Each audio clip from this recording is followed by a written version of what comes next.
첫 번째 날 전도문. 선생님, 유튜브로 하나님의 뜻을 전하게 되어 무척이나 기쁩니다. 먼저 많은 사람들이 일생을 살아가면서 평안한 마음을 얻기를 바랍니다. 하지만 하나가 해결되면 또 다른 문제가 우리를 기다리고 있는 것이 현실입니다. 결국 외부적인 환경이라기보다는 내면적인 힘이 우리를 항상 평안으로 이끌 수 있습니다. 기독교에서는 그것을 안식이라고 부릅니다. 하나님의 아들 예수님은 성경 말씀 마태복음 11장 28절 말씀에 수고하고 무거운 짐진 자들아 다 내게로 오라 내가 너희를 쉬게 하리라 라고 성경을 통하여 우리에게 말씀해 주셨습니다. 과연 이 말씀을 믿어야 할까요? 이 말씀을 믿는다는 것이 의미하는 것은 이 말씀을 믿는다라고 하기보다는 이 말씀을 하신 예수님의 사랑을 믿는다는 의미입니다. 전도를 할 때 흔히 듣는 말은 지금 제게 해야 할 급한 문제가 있으니 그것이 해결되면 그때부터 예수님을 믿겠습니다라고 말씀하신 분들이 많습니다. 하지만 시간만 계속 흘러가고 여전히 상당한 시간이 흐른 뒤에도 같은 문제와 씨름하고 계신 분들을 봅니다. 오히려 지금의 힘든 상황을 그대로 가지고 하나님께 나오셔서 기도하시는 분들이 더 빠르게 그 문제로부터 벗어나는 것을 저는 많이 보아왔습니다. 사람의 힘으로 해결할 수 없는 것을 하나님은 해결하실 수 있는 까닭에 그 문제 그대로 가지고 하나님께 부르짖을 때 응답받고 얼굴이 환하게 빛나는 분들을 저는 많이 봅니다. 그리고 그분들은 말합니다. 진실로 하나님은 살아계십니다. 내 힘으로 문제를 해결하는 사람과 그 문제를 가지고 하나님께 부르짖는 사람의 결과는 누가 평안을 얻게 될지는 오직 개인적인 체험으로만 알 수가 있습니다. 이론과 논리로는 설명할 수가 없습니다. 이 글을 쓰는 제가 예수님을 믿고 평안을 얻지 못했다면 어떻게 이러한 글을 쓸 수가 있겠습니까? 그리고 제 주변에 예수님을 믿은 것을 후회하는 사람이 많이 있다면 제가 전도하는 것은 위선이 될 것입니다.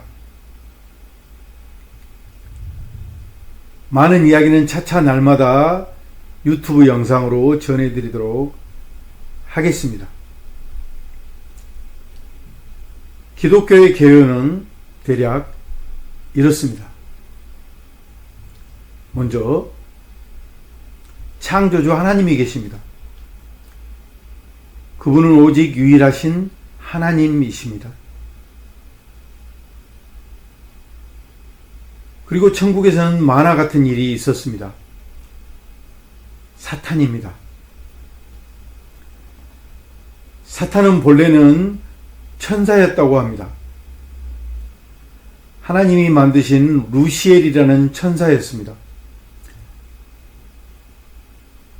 하나님께서 얼마나 그 천사를 아름답게 만드셨던지 스스로 교만하고 말았습니다. 성경 말씀 에스겔 28장 12절 말씀에는 주 여호와의 말씀에 너는 완전한 인이었고 지혜가 충족하며 온전히 아름다웠도다 라고 기록하고 있는데 사탄은 처음에는 너무나 아름다운 천사였다고 합니다. 그런데 교만하여 하나님의 자리를 넘본 사탄은 지옥으로 쫓겨가게 되었습니다. 그리고 하나님은 우주를 만드시고 지구를 만드시고 풀과 나무와 동물들을 만드시고 마지막으로 하나님의 형상을 닮은 사람을 만드셨습니다. 지금은 제 이야기가 잘 안 믿어지실 거라 여겨집니다. 하지만 꾸준히 유튜브를 시청해 주시면 놀라운 기쁨이 기다리고 있습니다. 사탄은 하나님이 만드신 인간을 몹시도 싫어해서 인간을 유혹해 죄를 짓도록 하였습니다. 유혹에 넘어가서는 안 되는 인간은 결국 유혹에 넘어가고 말았습니다. 그 결과 하나님의 진노를 불러오고 말았습니다. 겉으로는 사탄의 유혹에 딱 한 번 넘어간 것 뿐인데 내면적으로는 하나님의 편이 아니라 사탄의 편에 선 것과 동일한 결과입니다. 하나님께서 몹시도 싫어하시는 것이 죄, 불순종입니다. 사람은 죄로 인하여 하나님의 진노의 대상이 되고 말았습니다. 얼마나 하나님께서 죄를 싫어하시는지 죄 문제 해결 없이는 그 어떤 사람도 천국에 들어갈 수가 없고 지옥에 가야만 한답니다. 지옥에 관하여는 하나님의 뜻을 기록한 성경은 이렇게 표현하고 있습니다. 영원한 곳, 그리고 너무나 뜨거운 곳, 한 번 가면 나올 수 없는 곳, 울며 이를 가는 곳 등등 수많은 표현으로 성경은 기록하고 있습니다. 문자적으로는 그렇게 단순히 표현하고 있지만 실제로는 영원히 죽지 않고 너무나 큰 고통을 받아야 되는 곳입니다. 하지만 하나님은 하나님의 형상으로 지어진 우리 인간들을 사랑하셔서 한 번 더 우리에게 기회를 주셨습니다. 하나님의 아들 예수님을 이 땅에 보내셔서 십자가 위에서 피 흘려 죽도록 하셨습니다. 성경에서는 사람의 죄는 누군가 그 죄인을 대신해서 죽어야만 그 사람의 죄가 용서되는데 이렇게 표현된 성경 구절이 있습니다. 성경 말씀 히브리서 9장 22절 말씀, 율법을 따라 거의 모든 물건이 피로써 정결하게 되나니 피 흘림이 없은즉 사함이 없느니라라고 기록하고 있습니다. 하나님의 인간을 향한 뜨거운 사랑은 하나님의 아들 예수님을 사람들의 죄를 대신해 십자가 위에서 죽도록 하시기까지 하시면서 한 번의 기회를 더 주신 하나님이십니다.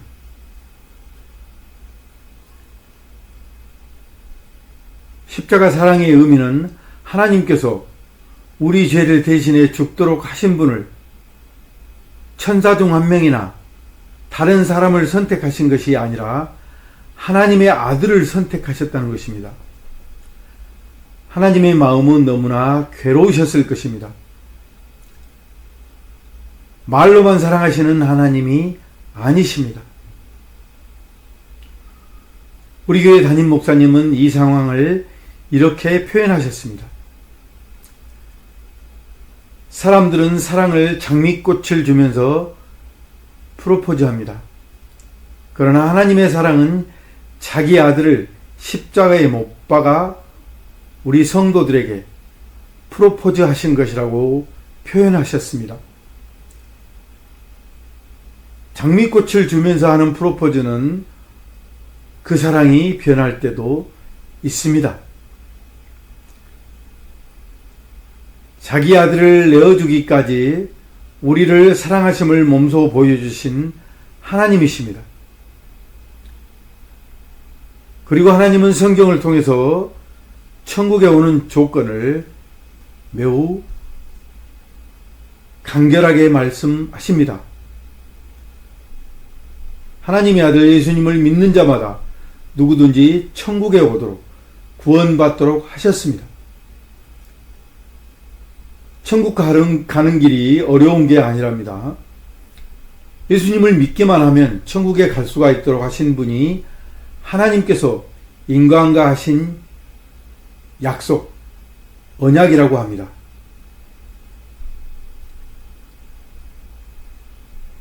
그리고 하나님의 아들 예수님을 믿기로 작정한 사람들을 하나님은 성도라 부르시며 하나님의 자녀로 인정해 주십니다.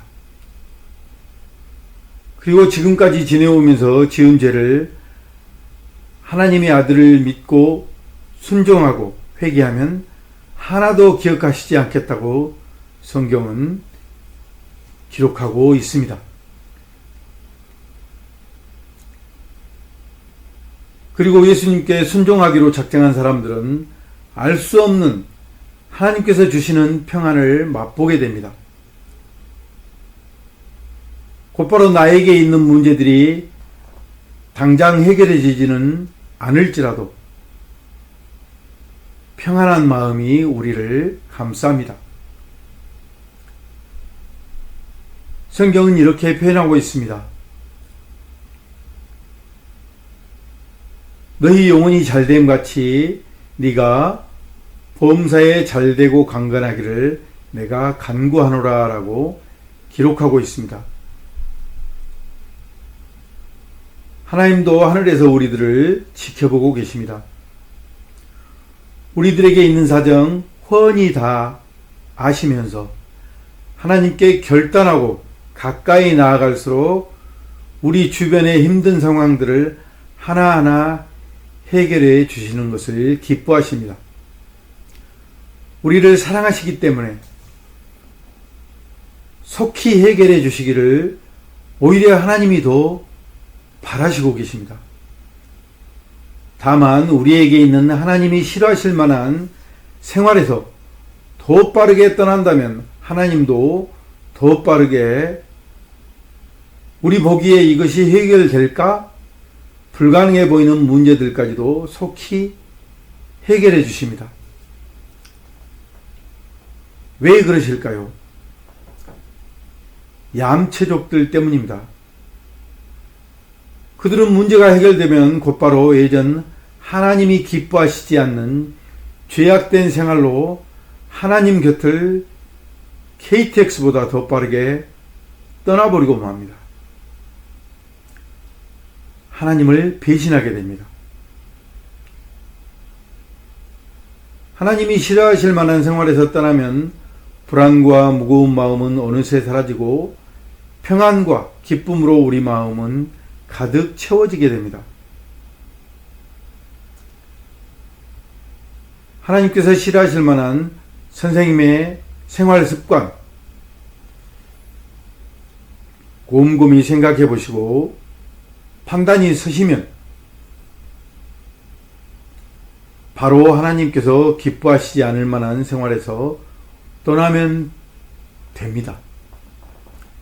성경은 이렇게 기록하고 있습니다.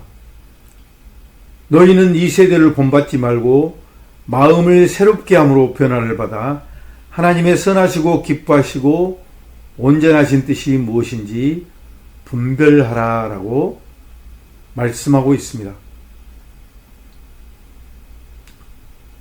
너무 길었죠? 오늘은 여기까지 전해드리겠습니다. 즐거운 시간 되십시오. 날마다 선생님에게 하나님과 예수님과 성령님 그리고 또 성경 내용을 전하고 싶은데 깊은 의미는 앞으로 차차 전해드리도록 하겠습니다. 이 시간 이후로도 평안한 시간 되시기를 간절히 바랍니다. 감사합니다.